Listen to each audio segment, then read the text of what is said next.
Ahora vamos a agarrar el hilo. Hemos dedicado dos estudios a repasar la descripción que tenemos de la decisión, yo diría la conversión de Moisés en Hebreos, ¿no? En esa parte en donde vimos un pequeño fragmento de cómo se dio la espalda a todo lo que había sido su vida y cómo se entregó incondicionalmente, aunque esto le costó 40 años en el desierto y de tremendas luchas en su camino, ¿no? De preparación para ser el instrumento de Dios en el evento más grande en la historia del Antiguo Testamento, según muchos eruditos. Y ahora vamos a agarrar el hilo aquí en el capítulo 3. Nuestra intención no es de ir necesariamente versículo por versículo, sino de ir en una forma selectiva, tratando de sacar el mayor provecho en estos pequeños estudios en relación con este tema. En el primer versículo dice, apacentando Moisés las ovejas, estamos en Éxodo 3:1, de su suegro. En el versículo 2, hay un contexto aquí que estamos brincando, se le apareció el ángel de Jehová. Esto es el gran misterio, ¿no? Que no vamos a discutir a fondo. Este ángel de Jehová les va a acompañar a lo largo de su peregrinación por el desierto. Resulta que es en una forma más que misteriosa nuestro Señor Jesús en lo que se llama su condición preencarnada, ¿no? Y esto es un fenómeno que se repite a lo largo del Antiguo Testamento. Se le apareció el ángel de Jehová en una llama de fuego. Es Dios mismo, ¿no? Sin discutir aquí los misterios involucrados en la Trinidad. En un llama de fuego en medio de una zarza. Y ahí se queda, ¿no? Dice, Moisés miró y vio que la zarza ardía en fuego y la zarza no se consumía. Y entonces le entró más curiosidad y dijo Moisés, iré yo ahora y veré esta gran visión y por qué causa la zarza no se quema. Se trataba de acercarse para entender, ¿no? este milagro. Y viendo Jehová que iba a ver, lo llamó Dios de en medio de la zarza. Ahora este ángel de Jehová se identifica como Dios y como Jehová. Y le dijo, Moisés, Moisés, y él respondió, heme aquí. Y dijo, no te acercas acá. Quita tus zapatos de tus pies, porque el lugar en que tú estás, tierra santa es. Comienza aquí una tremenda revelación, ¿no? En el versículo 6, y dijo, yo soy el Dios de tu padre, Dios de Abraham, Dios de Isaac, Dios de Jacob. Entonces Moisés cubrió su rostro porque tuvo miedo de mirar a Dios. Y dijo Jehová, bien he visto, y comienza toda una larga lista de detalles en relación con lo que ya sabemos en parte sobre la condición de Israel en su esclavitud en Egipto. He visto la aflicción de mi pueblo que está en Egipto. He oído su clamor a causa de sus exactores. Pues tengo conocimiento de sus angustias.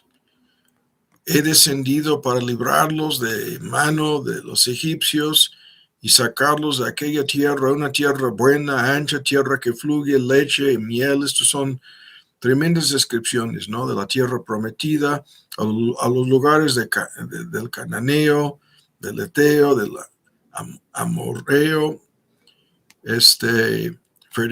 feresco. Estas son las traducciones en la versión antigua.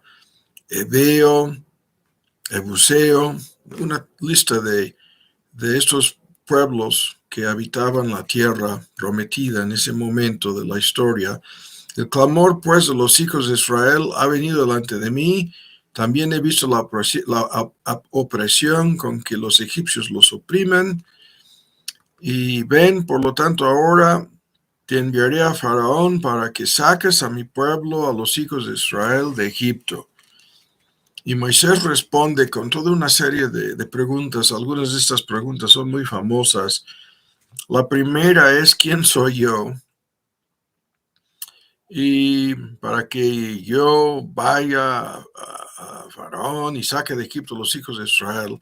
El que intentaba hacer esto, ¿no? Desde hace 40 años, en base a su propio poder y fuerza, ahora ha aprendido, ¿no? Su verdadera condición y en su pobreza de espíritu y mansedumbre, dice, ¿quién soy yo? Y en el versículo 12, Dios le respondió, ve, porque yo seré contigo y esto te será por señal de que yo te he enviado. Luego, cuando hubieras sacado a este pueblo de Egipto, serviréis a Dios sobre este monte, ¿no? Este es el monte de Sinaí. Ese es un gran tema en el contexto de la geografía y la identificación de este monte. Y dijo Moisés a Dios, y aquí que yo llego a los hijos de Israel, les digo, el Dios de vuestros padres me ha enviado a vosotros, y si ellos me preguntaran cuál es su nombre, ¿qué les responderé? Entonces primero comienza con quién soy yo, luego quién eres tú, ¿no? Y luego viene todo un gran lío hasta en el capítulo 4, ¿y qué pasa si no me van a creer? ¿No? Y luego, ¿y qué va a pasar si yo soy incapaz de comunicarles el mensaje? Toda una lista de objeciones están sobre la mesa aquí. Y la respuesta en el 14, respondió Dios a Moisés, yo soy el que soy. Este es uno de los textos más conocidos y más discutidos de la Biblia, como vamos a ver. Este famosísimo tema de la identidad de Dios en relación con esta fórmula en la traducción, yo soy el que soy. Y dijo, así dirás a los hijos de Israel, el yo soy me ha enviado a vosotros. Y dijo más Dios a Moisés, así dirás a los hijos de Israel, Jehová, y ahora se identifica nuevamente como el Dios de vuestros padres, Dios de Abraham, de Isaac, de Jacob. Este es el Dios que me ha enviado a vosotros, y este es mi nombre para siempre, y este es mi memorial para todos los siglos. Y le manda a comunicar este mensaje a los líderes del pueblo, a los ancianos de Israel, y ahora viene todo después, toda una tremenda lista de promesas de lo que va a hacer Dios y lo que va a suceder en esta historia. Es una tremenda, en forma resumida, profecía de lo que viene próximamente, ¿no? En esta historia. Y en el 17 ven los fragmentos aquí. Yo sacaré de esta aflicción en Egipto, ¿no? Y les va a llevar a la tierra prometida. En 18 oirán tu voz, ¿no? Te van a escuchar, ¿no? Te van a hacer caso. Y el faraón de Egipto no los dejará ir. En el 19. En el 20, yo extenderé mi mano para castigar y juzgar a Egipto con todas mis maravillas que haré en él. Y entonces, tan solo nosotros lo sabemos, culminándose con la muerte de los primogénitos, entonces os dejará ir, ¿no? En medio de toda una catástrofe cósmica con estas plagas. Y yo daré a este pueblo gracia ante los ojos de los egipcios, saldrán, ¿no? Saqueando en gran medida a los egipcios,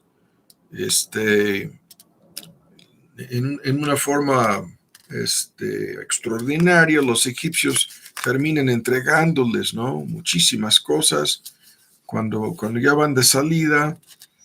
Y vienen otras cosas, ¿no? Llegando al próximo capítulo, vienen estas increíbles señales del poder de Dios, etcétera, etcétera, etcétera. Ahora, vamos a discutir una parte de este tema en el tiempo que nos resta. Espero que podamos avanzar. Y antes de discutir este asunto de la zarza, que es un tema tremendo, incluso de interminables debates, vamos a detenernos aquí al principio y es un tema aquí que vamos a discutir que es de suma importancia. Ahora, el tema en relación con este pasaje que nos interesa es en relación con la pregunta de Moisés al final del versículo 13, cuando llego y les digo que el Dios de vuestros padres me ha enviado a vosotros, ellos me van a preguntar cuál es su nombre. Y aquí se introduce este gran tema que es uno de los temas principales de la Biblia en relación con el nombre de Dios. Y viene esta tan misteriosa respuesta, yo soy el que soy, ¿no? Ahora vamos a hacer una introducción a este tema y es importantísimo tener este concepto en relación con muchísimas cosas que esto implica. Ahora, el primer punto es el hecho de que Dios se ha manifestado a sí mismo bajo muchos nombres distintos en la Biblia. Cuando llegamos al capítulo 20 del Éxodo, incluso vale la pena, ¿no?, adelantarnos aquí. Cuando Moisés quiere ver la gloria de Dios, vamos hasta el capítulo, vamos más adelante, vamos hasta el capítulo 33, ¿no?, del Éxodo. Hay más cosas aquí en que no podemos detenernos, ¿no? Este gran tema en el cual Moisés quiere ver la gloria de Dios. Y luego Dios se revela en una forma tremenda a través de una lista de sus atributos. Y en relación con este tema, ya estamos más adelante, si ya encontraron en Éxodo 33,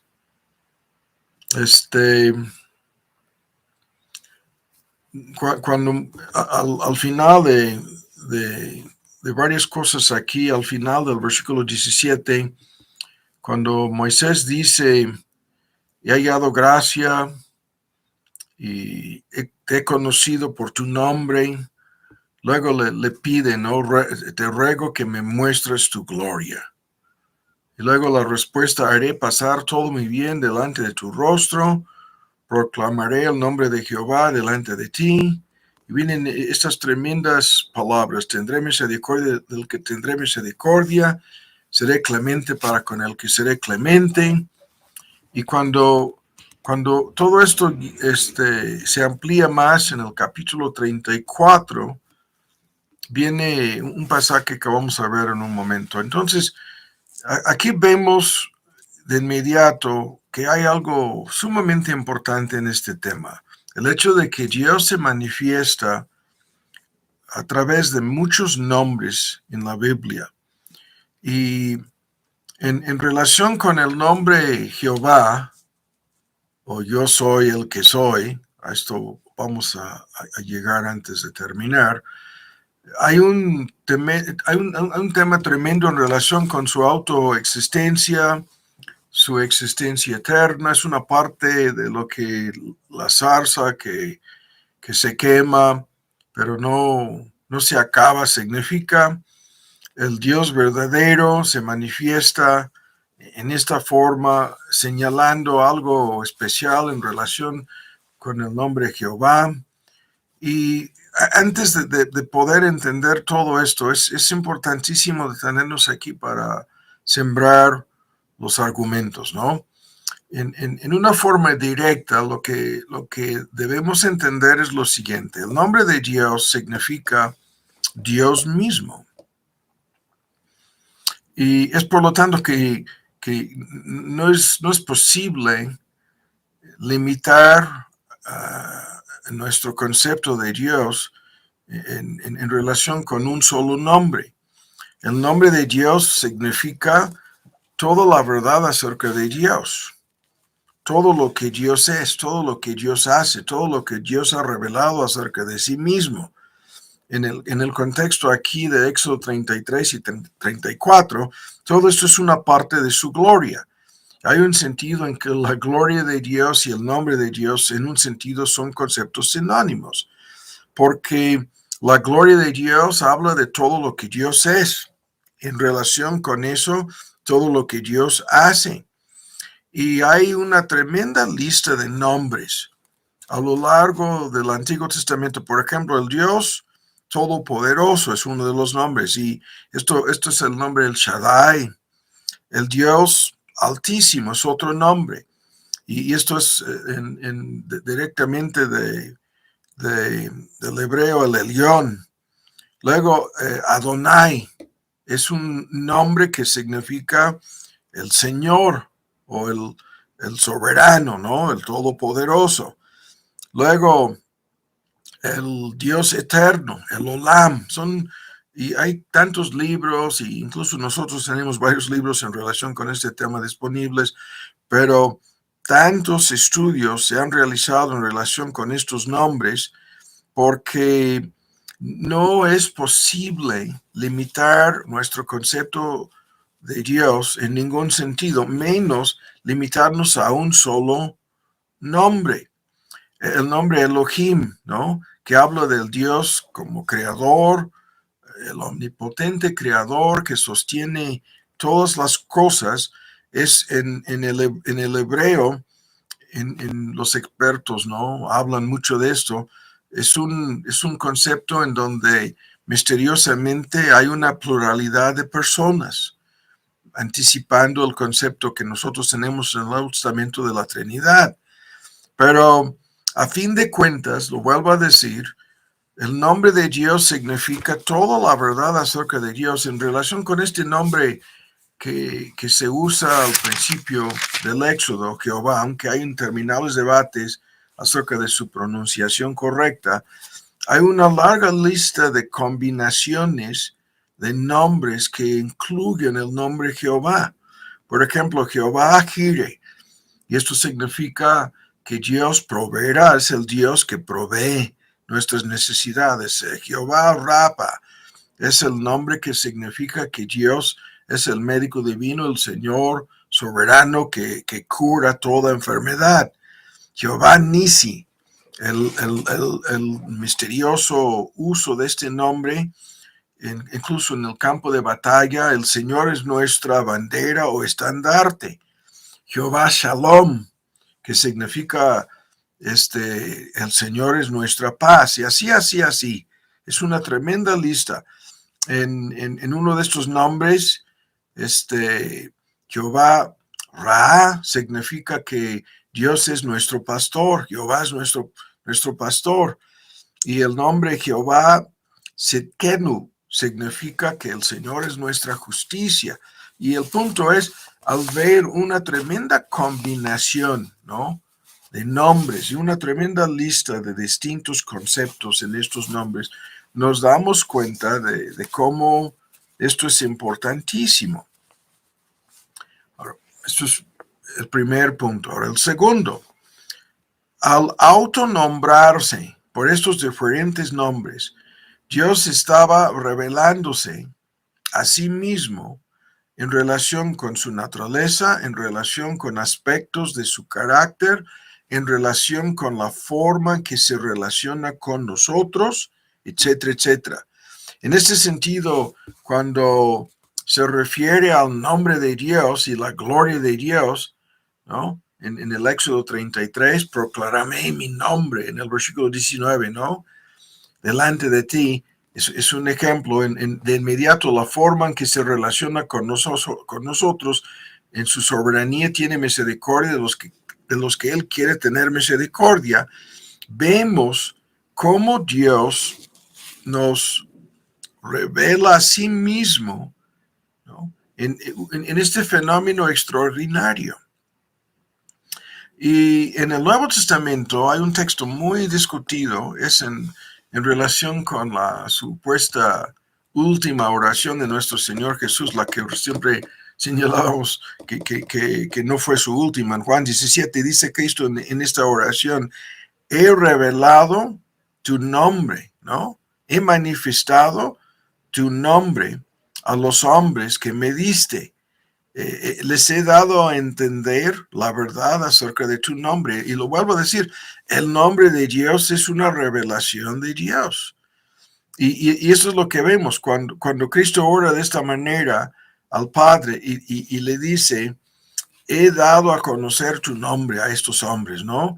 Esto quiere decir que Cristo vino a dar una revelación más amplia, una manifestación más grande de la gloria de Dios, una manifestación visible incluso en los milagros de varios de los atributos de Dios, y que a través de su encarnación, a través de su obra, a través de su persona, Cristo estaba revelando la verdad acerca de Dios a nosotros, de tal modo que llega al punto en que dice: el que me ha visto a mí, ha visto al Padre. Luego, no porque el Padre y el Hijo sean la misma persona, sino porque Cristo vino para revelar en forma más amplia la verdad acerca de Dios. Ahora, en relación con esto, en 2 de Corintios 4, el texto que siempre citamos de la boca de Pablo, en donde nos dice que los creyentes vemos la gloria de Dios en la persona y obra de Cristo. En 2 de Corintios 4, los versículos 4 a 6, es un gran tema en relación con cómo llegamos a conocer a Dios por medio de Cristo. Toda la verdad acerca de Dios se revela en su forma más amplia a través de la persona y obra de nuestro Señor Jesús. Sus atributos, su amor, su gracia, su justicia, su santidad, su ira en contra del pecado, su soberanía. Todos estos atributos de Dios son aspectos de su carácter, sin discutir este lenguaje, y nos revelan grandísimas verdades acerca de Dios. Ahora, en un momento volveremos a Éxodo y a la zarza y a lo que pasó con Moisés, pero si esto lo entendemos en el contexto en que lo estamos colocando, podemos ver de inmediato lo que estaba pasando con Moisés y este fenómeno. El Dios que en el capítulo 4 del Éxodo pasa por delante de Moisés proclamando su nombre, y en la lista de cosas dice Jehová, Jehová, y de inmediato: fuerte, misericordioso, piadoso, tardo para la ira, grande en benignidad, grande en verdad, que guarda la misericordia en relación con millares y millares y millares de personas, que perdona la iniquidad, la rebeldía, el pecado, y que por otro lado de ningún modo justificará a los malvados, que visita la iniquidad de los padres sobre los hijos de los hijos, sobre los terceros y sobre los cuartos. Y en esta culminación de toda una lista de cosas, apresurándose, Moisés bajó la cabeza al suelo y adoró. Es lo que dice, ¿no? El capítulo 34 del Éxodo. Entonces, el comienzo de todo esto, de Dios manifestándose y revelándose a Moisés en esta forma, a través de su nombre, comienza en el capítulo 3 y sigue, ¿no? Hasta lo que estamos viendo aquí en el capítulo 34. Ahora, esto es el contexto del tema. Y podemos resumirlo entonces diciendo lo siguiente: el nombre de Dios en la Biblia significa su identidad, su persona y su gloria, ¿no? O La persona misma de Dios es lo que está metido de por medio. Y todo lo que Dios ha manifestado acerca de sí mismo en su palabra y en la persona y obra de Cristo es una parte de lo que significa el nombre de Dios. Entonces ya vemos con esta mini introducción a este concepto, qué tan importante es entender esto. Ahora vamos a hacer una serie de observaciones aquí antes de proceder con lo que pasó con la zarza. Ahora, la primera observación en relación con esto es lo siguiente. Al revelarse así, por medio de distintos nombres, ¿no?, en su palabra, y a través de la persona y obra de Cristo, Dios ha hecho posible que le conozcamos. Y esto es algo tremendo, porque no hay nada más importante que el conocimiento de Dios. Esto es la esencia de la vida eterna. Y al revelarse así, se está acercando a nosotros como lo hizo con Moisés y haciendo posible que nosotros le conozcamos en forma personal. Esto es el elemento siempre discutido con la zarza, con Moisés, con la tierra santa, ¿no? En donde estás pisando es tierra santa. Dios se le estaba acercando a Moisés en la forma más personal y más íntima posible en aquel entonces. Ahora, esto, entre otras cosas, se convierte en una tremenda advertencia. Y la advertencia es lo siguiente: no debemos fabricar una imagen, un concepto mental de Dios, ¿no? Que no corresponda a lo que Él nos ha revelado acerca de sí mismo. No debemos sostener ideas, conceptos, enseñanzas falsas acerca de Dios. Esto es absurdo y es peligrosísimo, porque Dios se ha identificado a sí mismo en su palabra, dándonos una revelación tan amplia de su carácter, su naturaleza, sus atributos, que tenemos que apegarnos a lo que nos ha revelado Dios mismo. Dios es el único que puede definirse a sí mismo, el único que puede decirnos la verdad acerca de sí mismo, y todo el mundo pretende acercarse a Dios en base a sus ideas, sus conceptos. Es un tema que hemos tocado 1000 veces, esas personas que nos dicen, no, me gusta pensar acerca de Dios de tal o cual forma, ¿no? Y desde conceptos tan absurdos como Santa Claus, como todo lo que hay en relación con el mundo esotérico, el espiritismo, e incluso toda una lista de religiones falsas están sobre la mesa aquí, en donde las personas terminan creyendo en Dios a su modo, a su gusto, a su manera, y pasando por alto todo lo que estamos viendo aquí al principio del Éxodo. Al manifestarse así, Dios ha hecho posible que le conozcamos, y simultáneamente está de por medio del asunto una tremenda advertencia en contra de los que pretendan fabricar su propia imagen o propio concepto, lo que nosotros decimos, usamos la fórmula del Dios de la imaginación del hombre. Incluso Pablo en su sermón frente a los filósofos en Atenas, en Hechos 17, les habló exactamente de este punto, de que no debemos pensar acerca de Dios en relación con ningún concepto humano. Ahora, la segunda observación es, escuchen bien, el hecho de que nuestro conocimiento de Dios llega a ser el punto doctrinal más importante en la vida cristiana. Ahora, ¿qué quiere decir esto? Es algo gigantesco lo que estamos señalando aquí, porque la forma en que pensamos acerca de Dios tiene que conformarse a la verdad revelada por Dios mismo. De otra forma, o sea, esto es el contexto de cuando hablamos de vivir en el contexto del mundo real o dentro de la realidad, ¿no? Tenemos que conformar nuestros pensamientos acerca de Dios a lo que Él nos ha revelado acerca de sí mismo, y nuestra vida siempre termina siendo un reflejo de esto. Esto es tan fácil de ver. Las personas que creen en cualquier concepto falso de Dios no pueden dejar de reflejar sus conceptos erróneos en sus vidas. Por ejemplo, es algo tan sencillo aquí. Un ejemplo clásico. La persona cuyo Dios es falso, ¿no? Va a reflejar la falsedad de ese Dios en su vida.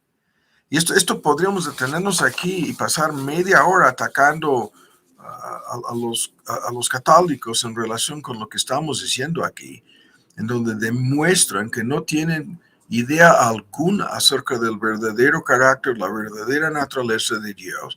Lo demuestran por tantas cosas absurdas que hacen en su religión, que son cosas que demuestran su ignorancia, su falta de comprensión, etcétera, etcétera.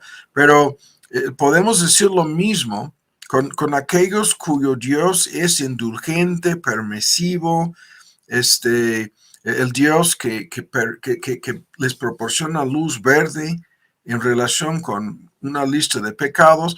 Estas personas reflejan todo esto en su vida pecaminosa.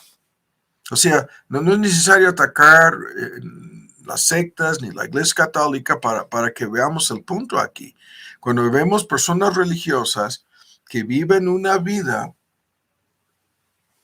que no refleja nada del carácter y la santidad de Dios, entendemos cómo esto es tan importante.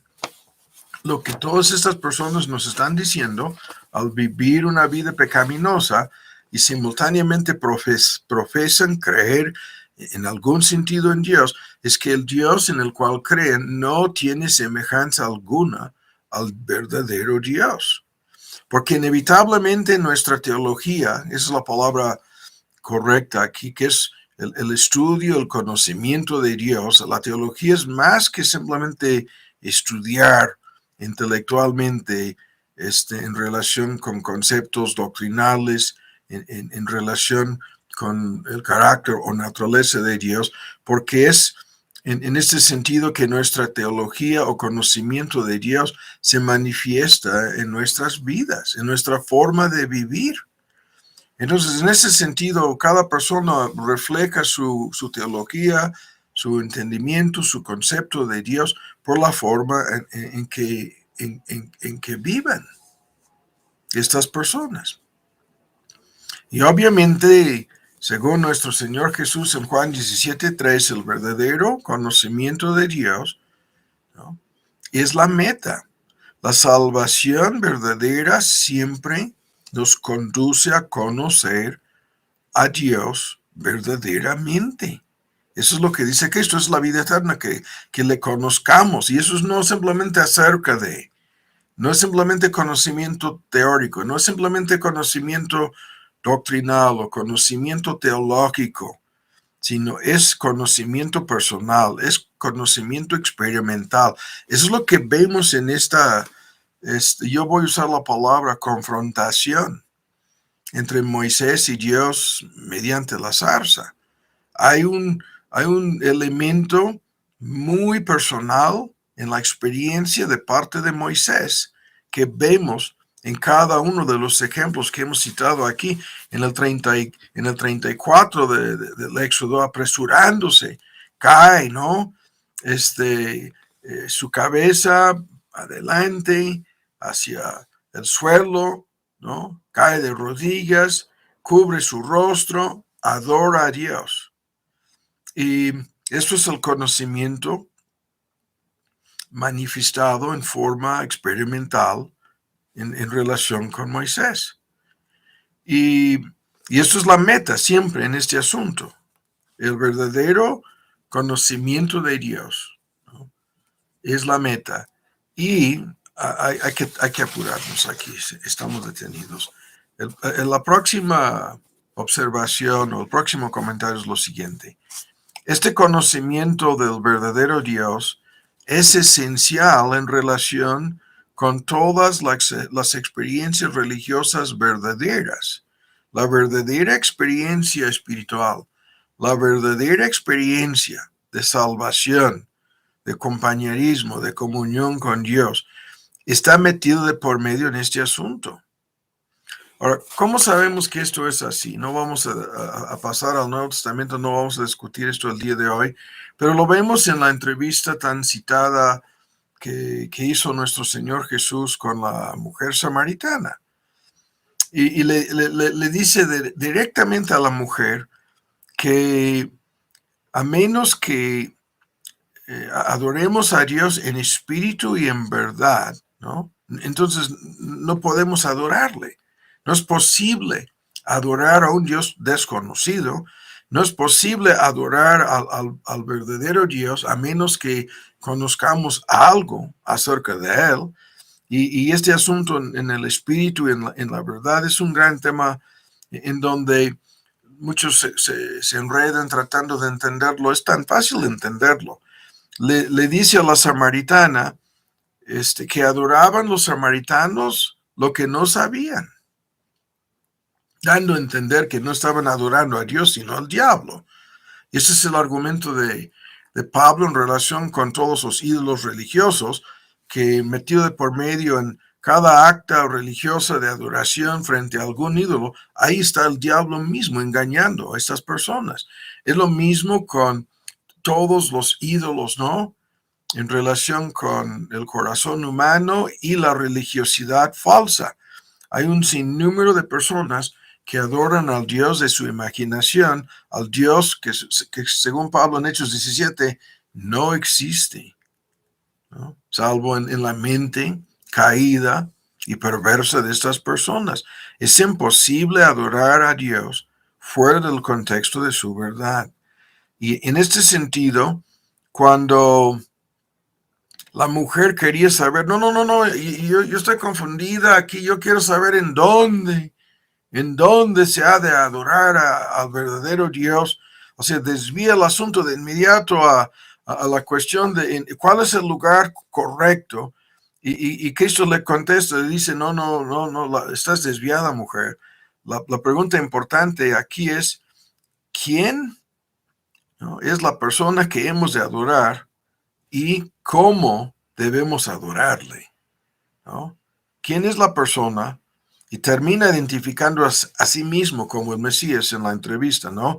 Y cómo debemos adorarle en el contexto de su verdad, con la ayuda y poder de su Espíritu Santo influyendo sobre nuestro espíritu, nuestro corazón. Es un gran tema que tan solo lo estoy usando para ilustrar el punto, ¿no? La verdadera experiencia, ¿no?, religiosa depende de todo lo que estamos señalando aquí. Y el último punto es, lo vuelvo a decir, es el mismo punto otra vez, que tan solo Dios puede darnos ese conocimiento. Él es el único que puede revelarse a sí mismo y luego otorgarnos a nosotros a través de su palabra el conocimiento correcto de su verdad. Dios es un testigo fiel de sí mismo. Y cuando por el poder y la ayuda de su Espíritu y su palabra nos ayuda a entender cosas acerca de sí mismo, entonces esto funciona, ¿no?, como debe de ser. El conocimiento correcto de Dios depende de que Dios mismo nos ayude a entender y creer, ¿no?, la verdad. Y en Jeremías 24, en el versículo 7, esta promesa es una de las del nuevo pacto, ¿no? Les daré corazón para que me conozcan, entre otras cosas en el texto. Y en el Nuevo Testamento son ojos para ver, oídos para oír, un corazón para entender. Y eso es lo que tan solo Dios puede obrar en nosotros.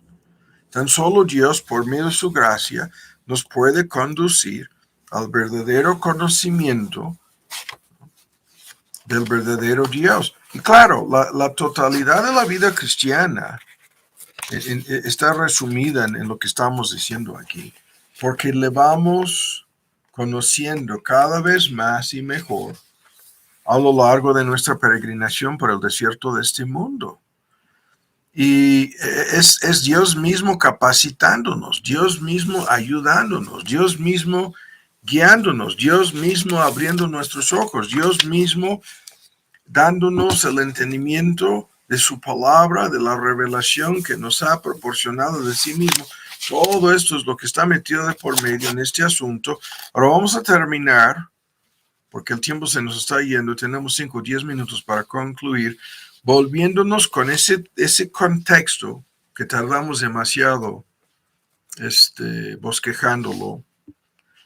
Ahora volvemos al capítulo 3 del libro de Éxodo, y lo que estamos diciendo es lo que estaba pasando aquí con Moisés, algo parecido, ¿no?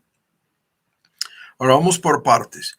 El asunto comienza en el versículo 2 con el ángel de Jehová apareciendo, ¿no?, ante Moisés, pero ocultándose. Ese es el gran tema de Dios, que se oculta en una llama de fuego en medio de una zarza, ¿no? Y luego, en medio de esta llama de fuego y en medio de esta zarza, resulta que Dios mismo se está ocultando y simultáneamente se estaba revelando a Moisés. Y entre tantas cosas que están aquí, el misterio comienza con la zarza que ardía en llama de fuego y no se consumía. Y esta zarza representaba, esto es obvio, la pura lectura lo indica, representaba la presencia del Dios Santo. Punto. No hay más. Si esto lo llegamos a entender, eso es lo más básico que hay que ver en esto. La zarza representaba la presencia, en este sentido, visible y simultáneamente invisible, del Dios Santo.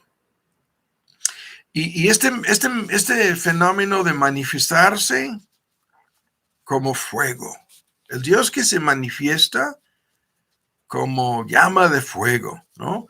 Luego viene en el Éxodo la nube de fuego, ¿no? De noche, la nube se ve como una nube de fuego en la noche. Y cuando llegamos al Nuevo Testamento, es increíble el énfasis que hacen los grupos carismáticos sobre su concepto erróneo del don de hablar en lenguas, pero las lenguas aparecían como lenguas de fuego aquel día de Pentecostés. Y obviamente es una parte del mismo argumento, el mismo fenómeno. Jehová, tu Dios, es fuego consumidor.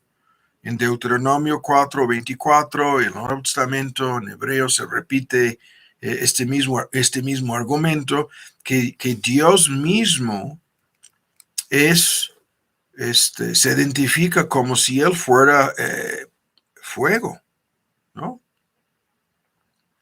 Y un Dios celoso, dice también Deuteronomio 4:24. Y luego en Deuteronomio 33:17 se refiere al que hablaba en medio de la zarza, hablaba a Moisés, y se agrega el tema de que manifestaba su gracia, el favor y la gracia del que hablaba a Moisés en medio de este fenómeno del fuego y la zarza. Y en este tema de Dios manifestándose como llama de fuego, hay un simbolismo gigantesco que va por muchos caminos. Lo que vemos de inmediato es el poder divino, ¿no? El poder omnipotente de Dios. Esto se manifiesta de inmediato. Y este es extraordinario, el fenómeno, el poder eterno de Dios simbolizándose como una llama que no se acaba, ¿no?, que sigue sin hacer daño a la zarza, evidentemente, apuntando en el simbolismo a la autosuficiencia de Dios, a la autoexistencia de Dios, a estos grandes misterios, cosas que no son inconcebibles desde cualquier perspectiva científica, pero el Dios eterno es autosuficiente y nunca se le acaban sus recursos, su poder nunca se disminuye, nunca le falta poder o capacidad o habilidad. Es el fenómeno mismo. Es lo que el simbolismo demuestra, lo vemos de inmediato. Es una revelación de varios atributos de Dios lo que vemos en este fenómeno. Y Dios le estaba mostrando a Moisés algo de su gloria con este fenómeno, algo de su naturaleza, algo de su eternidad, autosuficiencia, todo lo que estamos resumiendo aquí. Y Moisés se quedó viéndolo, ¿no? Atónito, sin poder entenderlo, como nosotros, de igual manera. Y es más de lo mismo. Dios es el único que puede revelarse a sí mismo y que puede decirnos la verdad acerca de sí mismo.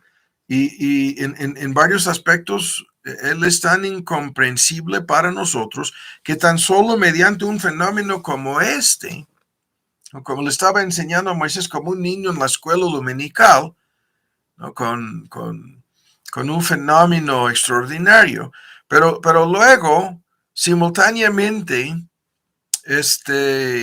al hablar así, de inmediato comienza a identificarse como el mismo Dios de Abraham, el mismo Dios de Isaac, el mismo Dios de Jacob.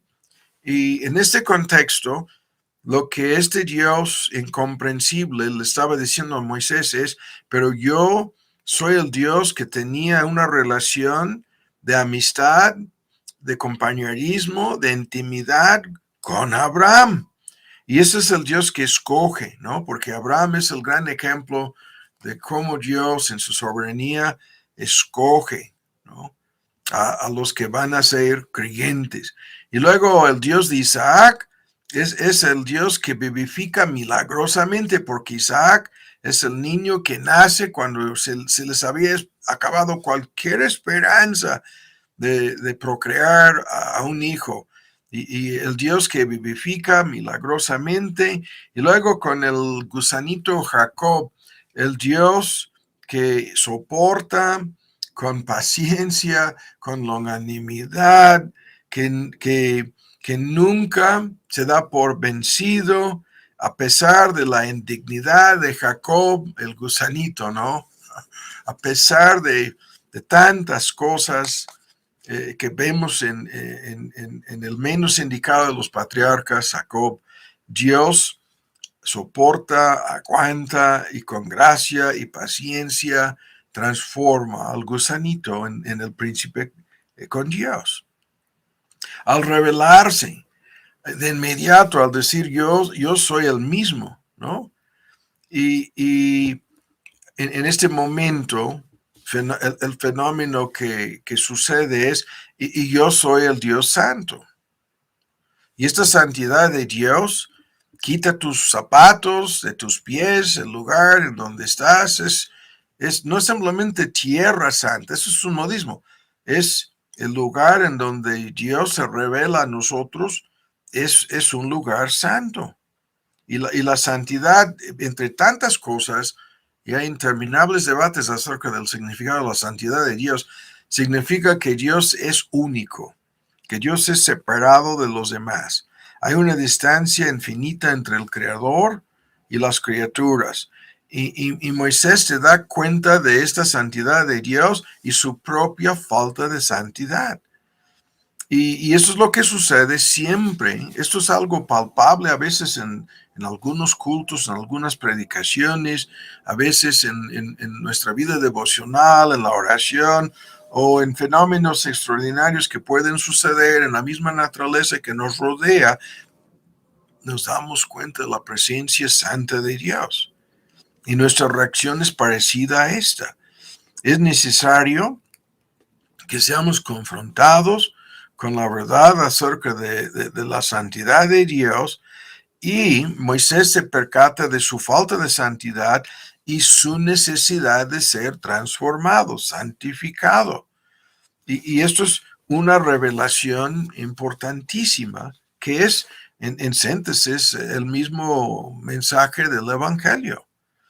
Porque cuando Dios se revela como 3 veces santo, ¿no? Entonces nosotros nos damos cuenta de inmediato de nuestra necesidad de perdón, de justificación, de transformación, para que podamos ser aceptados y para que podamos andar con este Dios, ¿no? Tenemos que ser cambiados.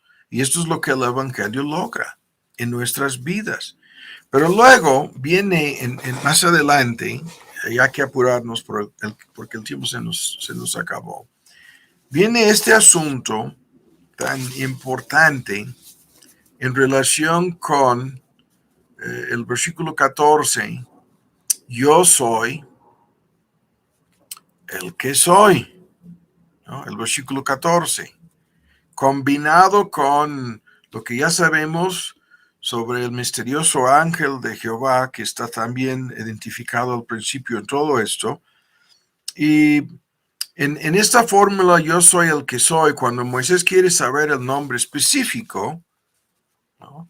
Esto es la respuesta a nuestra traducción. Y los eruditos en el hebreo dicen que los 3 verbos, o mejor dicho, los 3 tiempos del verbo ser están incluidos en el hebreo. Y yo soy, yo seré y yo era, ¿no? Era el copretérito pasado, ¿no? ¿Qué es esto? Yo soy quien soy. Yo soy quien siempre he sido. Y yo seré siempre lo que soy. Estas palabras, ¿no? Son intentos de traducir este misterioso lenguaje en donde los tiempos del verbo ser identifican a un ser eterno, ¿no? Que siempre es el mismo ser, que siempre ha sido el mismo ser, que siempre será el mismo Dios, ¿no? El mismísimo Dios. Y por el tiempo no vamos a detenernos a discutir esto más. Es un tema que el tiempo no nos permite discutir.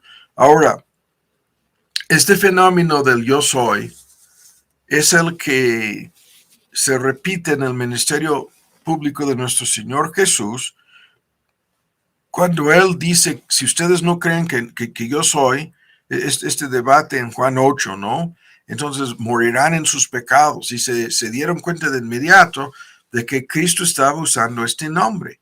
Y luego lo combinaba como en el Antiguo Testamento el nombre Jehová se combina con otros términos que explican aspectos de la naturaleza y el carácter de Dios. El mismo fenómeno está en el ministerio público de nuestro Señor Jesús, en la tremenda lista de los yo sois, ¿no? Yo soy el pan de vida en Juan 6. Yo soy el pan que descendió del cielo. Yo soy la luz del mundo en Juan 8. Yo soy la puerta en Juan 10. Yo soy la resurrección y la vida en Juan 11. Yo soy la vida verdadera en Juan 15. Yo soy el buen pastor en Juan 10. Y termina culminándose en la fórmula yo soy el camino, yo soy la verdad, yo soy la vida, y nadie viene al Padre sin mí, o salvo a través de mí. Ahora, esta fórmula yo soy es el mismo punto, en donde Cristo usaba este nombre y identificándose a sí mismo como el verdadero Dios. Y en repetidas ocasiones los judíos intentaban matar, apedrear a nuestro Señor Jesús precisamente porque usaba esta fórmula al auto-identificarse o autonombrarse. Se hacía igual con Dios. Y o se identificaba como Dios, es la verdad. Ahora, En este contexto, vemos que hay grandísimas cosas que estaban sucediendo aquí. Y no vamos a discutir más lo que falta, porque el fuego de la santidad divina tiene que juzgar el pecado humano. Y sin embargo, Moisés no es juzgado, sino salvado, ¿no? Algunos creen que Moisés fue convertido en este encuentro. Yo no estoy convencido de eso, ya lo comentábamos, ¿no? Según Hebreos, la decisión de salir de Egipto fue un acto de entrega y compromiso con la soberanía de Dios en su vida.